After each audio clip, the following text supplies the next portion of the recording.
morning, everyone. Thanks for joining us this morning. As you all know, I recently signed my fourth bipartisan budget into law, which, among many other things, included important tax cuts for middle-class Arizonans and working families. From the beginning of this process, I made it clear that it was not just about tax conformity. It was about putting middle-class families above special interests and billionaires.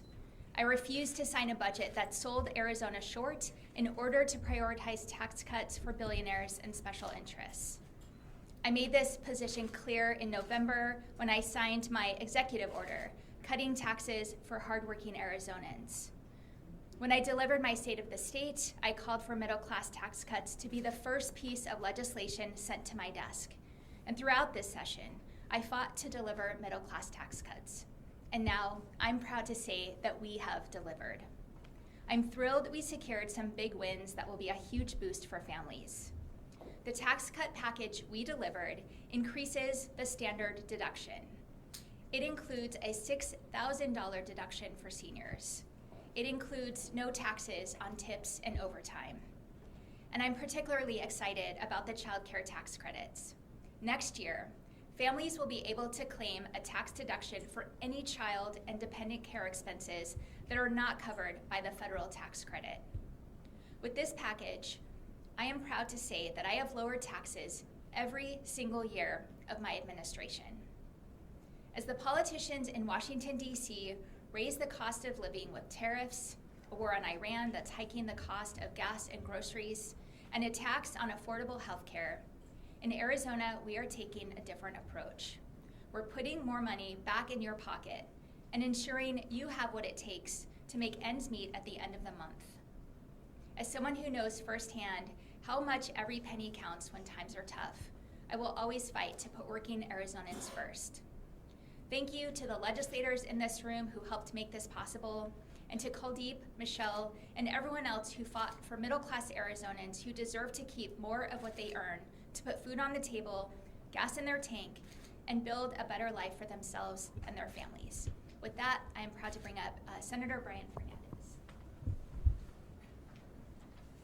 Oh, sorry. Good morning, I'm Brian Fernandez. I represent District 23 in the Arizona Senate. And I'm proud to join Governor Hobbs today to speak on behalf of Senate Democrats and the victories we just delivered for Arizona families. When I talk to families back home in Yuma, and as my colleagues speak to families throughout the state, the message is exactly the same. It is getting harder just to keep your head above water. Whether it's the price of groceries, rising utility bills, or affording health care, every day Arizonans are feeling the squeeze. To the parents working extra shifts to make ends meet, and to seniors stretching fixed incomes, we hear you. And we know that right now, you need more than just words, you need action. From day one, our mission was simple: make Arizona more affordable. We fought hard in a divided government, and we've delivered a budget that puts working people first. We know rising utility costs are hurting households. That is why we secured a 3-year moratorium on new data center tax giveaways, protecting everyday ratepayers, so that you are not footing the bill for corporate expansion. We also know that healthcare is non-negotiable. In this budget, we successfully fought to preserve access coverage for 40,000 Arizonans. And we protected SNAP benefits. Nobody in the state should have to choose between putting food on the table and taking their child to the doctor. And when it came to our children's future, we held the line. We stood up for our communities by stopping harmful proposals that would have undermined public education, ensuring our neighborhood schools stay strong and our students get a fair shot at the future. Behind every one of these policies is a family trying to make it work. The budget is proof that when we focus on people instead of politics, we can deliver results. The legislative session is maybe over, but Governor Hobbs and the Senate Democrats are not done. We will keep showing up, keep listening, and keep fighting for you. Thank you, and I'd like to now pass it on to Representative Simicek.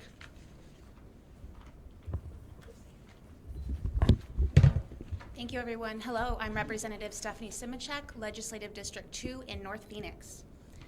Before the session started, Democrats were proud to support Governor Hobbs when she released the middle-class tax package. Her plan, introduced in the House by our leader, Oscar de los Santos, would ease expenses for seniors on fixed incomes, raise the standard deduction for most Arizonans use, help make childcare more affordable, and boost affordability for workers by letting them keep more of their overtime pay and eliminate taxes on tips. So I stand here today with real pride, all of the emotions to celebrate getting this plan to the finish line and signed into law. Republican policies flowing from the White House down have driven up costs in Arizona. When I am knocking on doors and speaking with constituents who contact my office, affordability is on the top of their mind.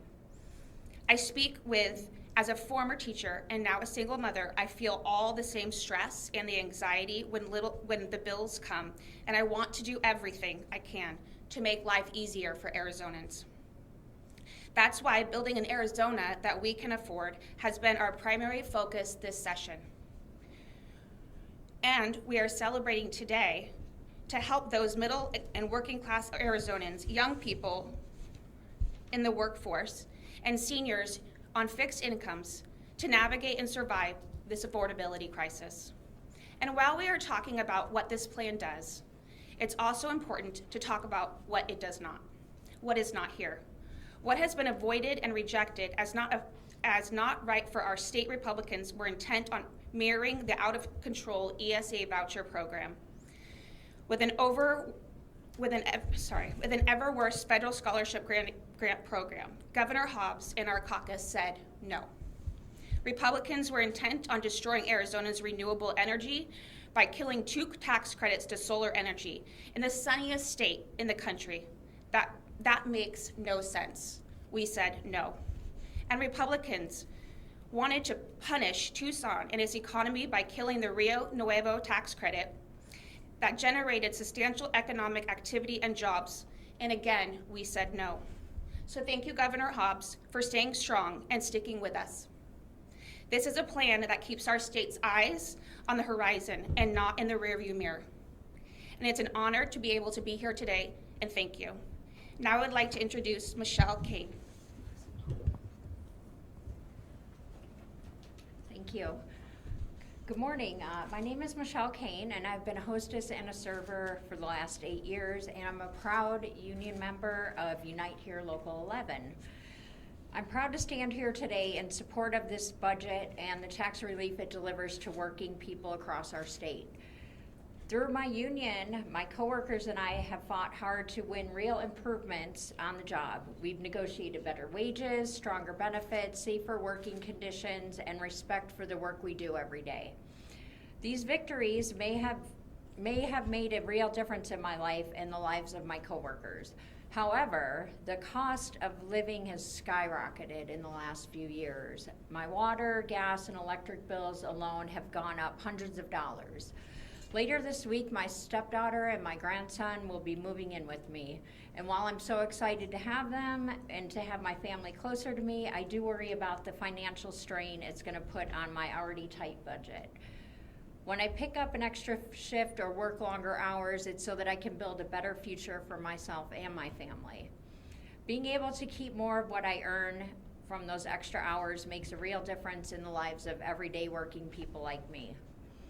Over the last few years, we have seen legislation that has tried to lower tipped wages, workers' wages in the state. The impact that those policies would have had on my coworkers and I is devastating. Working people don't need policies that take money out of our pockets. We need policies that help us get ahead. That's why I'm excited to stand with Governor Hobbs in support of this budget. This budget recognizes the value of our work. It means that when I earn tips and work overtime, I get to keep more of that money for me and my family.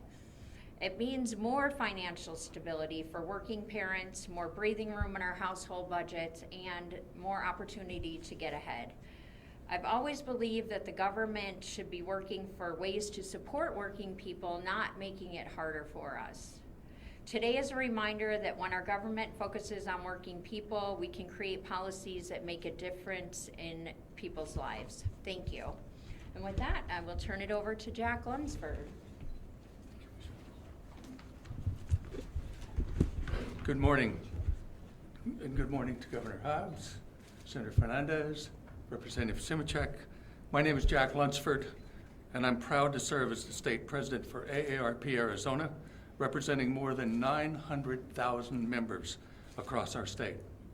Today is an important step for older Americans and older Arizonans particularly. And we appreciate Governor Hobbs and the legislature for recognizing the financial pressures many are facing.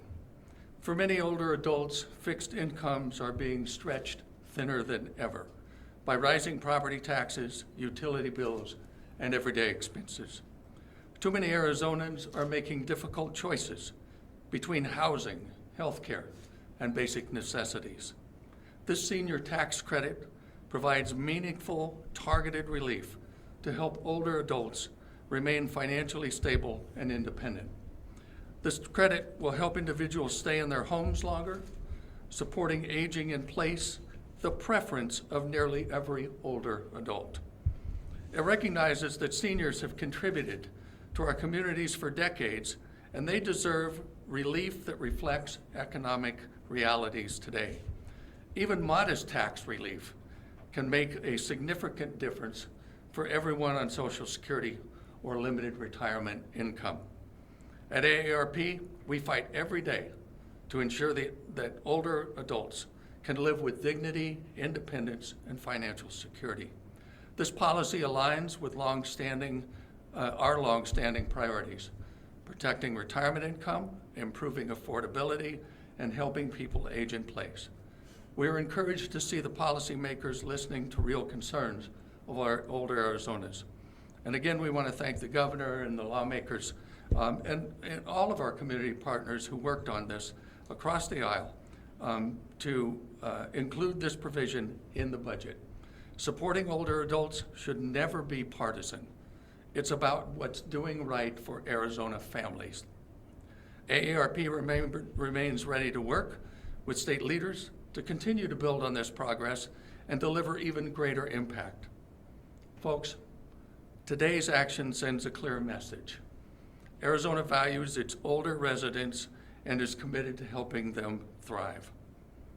Again, thank you, Governor, legislators, all of our partners, for the opportunity for AARP to stand together with you and on behalf of Arizona's older adults and families. We encourage all eligible Arizonans to learn more about this credit at aarp.org and take advantage of the relief that it provides, and we urge policymakers to continue prioritizing the solutions that make Arizona one of the best places to live. And with that, I turn it over to Kundeep Singh. Good morning, everyone. My name is Kuldeep Singh. I'm a registered nurse working at the Banner University Medical Center, Phoenix. It's in downtown Phoenix. I'm a transplant nurse. So I'm honored to stand before you today as a proud nurse representative and a proud night shift nurse serving the people of Arizona. I would like to express my sincere gratitude to Governor Hobbs and our respected Arizona legislators for supporting an Arizona first budget that recognizes dedication of essential workers and first responders, especially through the provisions eliminating taxes on overtime pay. As one of many nurses who work long hours and extra shifts beyond the typical 40 hours a week, I'm a direct beneficiary of this new tax policy. For many of us, overtime is not just about earning extra income, it is about ensuring patients receive safe, timely, and compassionate care. Yet a substantial portion of that additional income has unfairly gone towards taxes. That reality can discourage healthcare professionals from taking extra shifts, making it even more difficult for hospitals to maintain adequate staffing levels. With Arizona facing a shortage of nurses, we need to do everything in our power to encourage participation on our workforce. This budget package helps us achieve this reality. The overtime rebate for critical services sends a powerful message. Arizona values the people who step forward when they are needed most. It rewards commitment, encourages experienced nurses to continue helping during staffing shortages, and ultimately strengthen our healthcare system for every Arizona family. As someone who has spent countless nights caring for patients, I know that every additional nurse on the schedule can make meaningful difference in patient safety, response time, and quality of care we provide.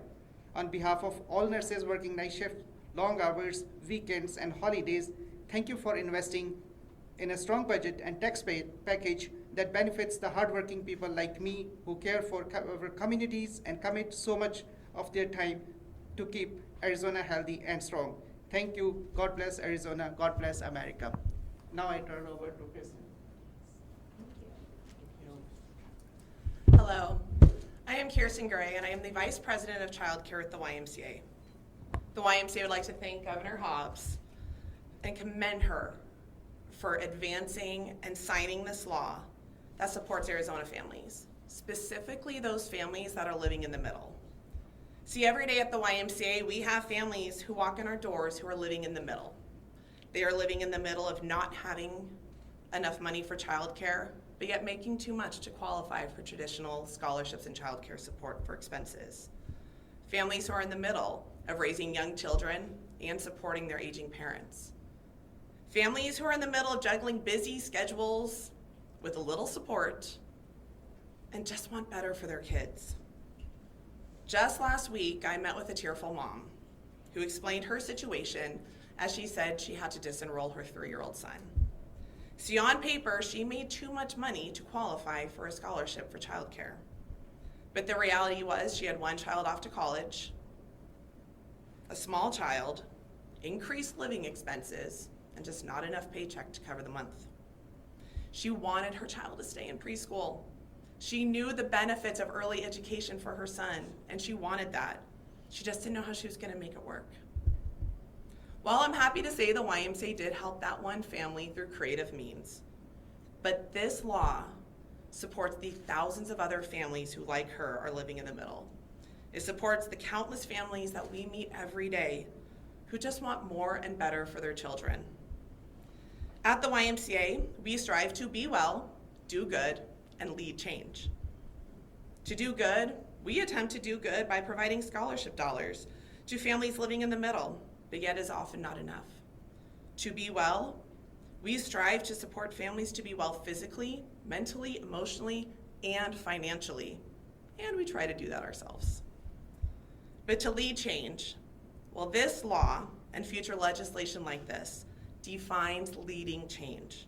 Definitive action that changes the trajectory for our families and children. So thank you, Governor Hobbs, for leading change.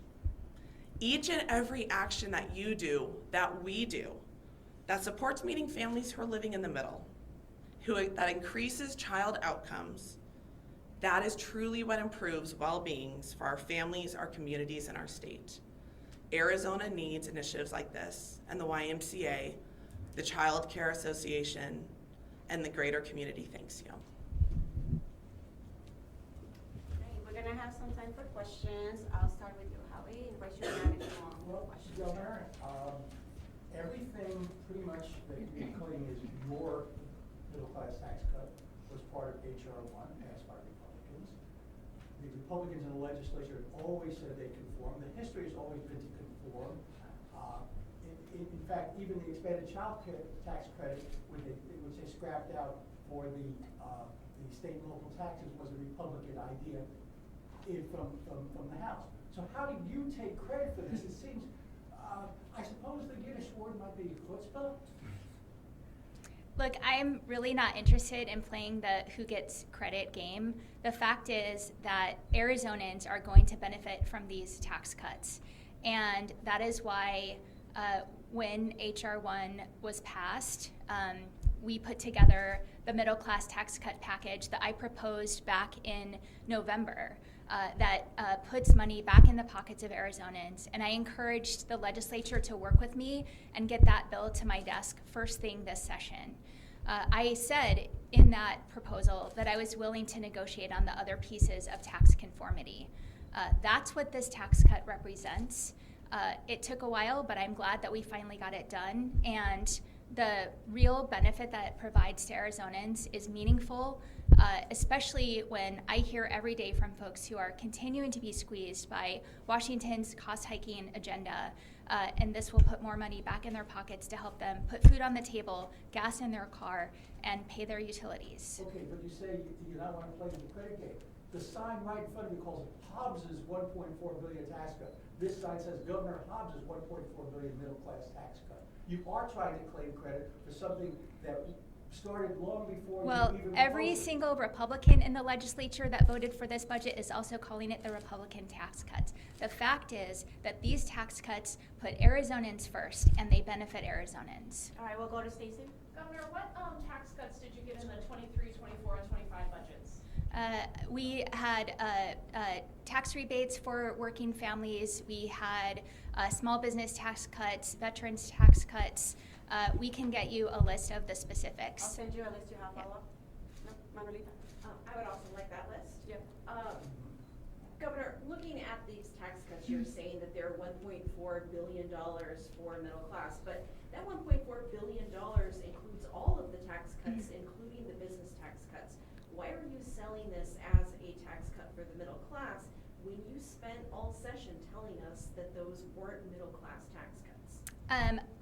We can also get you the breakdown of the specifics on what the numbers are. I don't have them off the top of my head, but the bulk of them are for middle class families.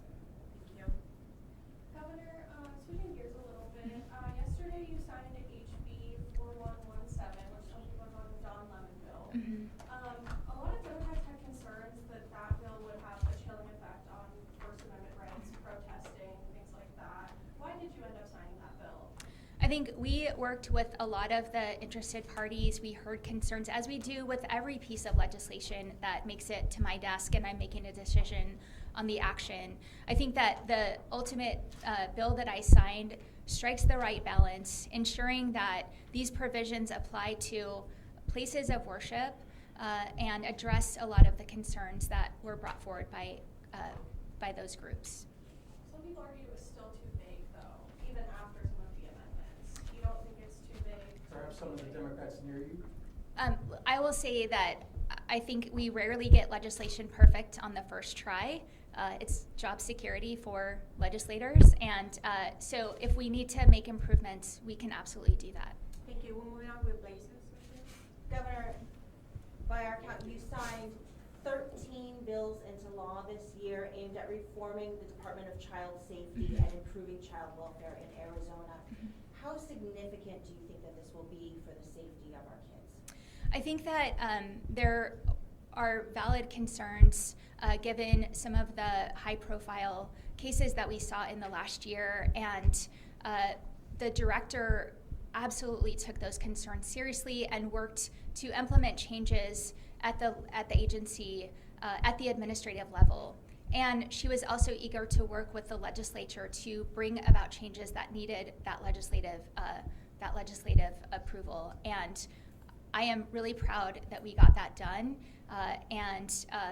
I know that Director Ptak is focused on implementing those changes and ensuring that the agency is doing its job to protect our most vulnerable children in the state. One of the bills you vetoed, though, was one that the foster kids worked very hard with state legislators to develop, that they thought would give them extra protections in group homes. Can you explain why you vetoed that one, HB 2611?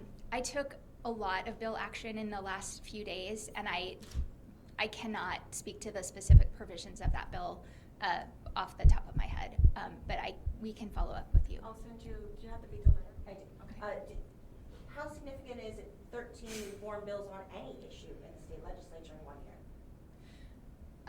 I think it's significant and speaks to the level of collaboration to address these serious issues. All right, any other questions? Governor, have you been briefed about concerns about no AC inside some of Arizona state prisons? I have not been briefed on specific concerns if they're new right now, but I know that long-term repair and replacement of antiquated AC systems has been top of the priority list and something that we've been continued to fight for funding to be able to do that system-wide. When will all the swamp coolers be gone? I can't answer that, but we can get back to you with a more specific response. Any other questions? Cameron? Have you heard any concerns about the federal government wanting to become involved in Maricopa County's elections?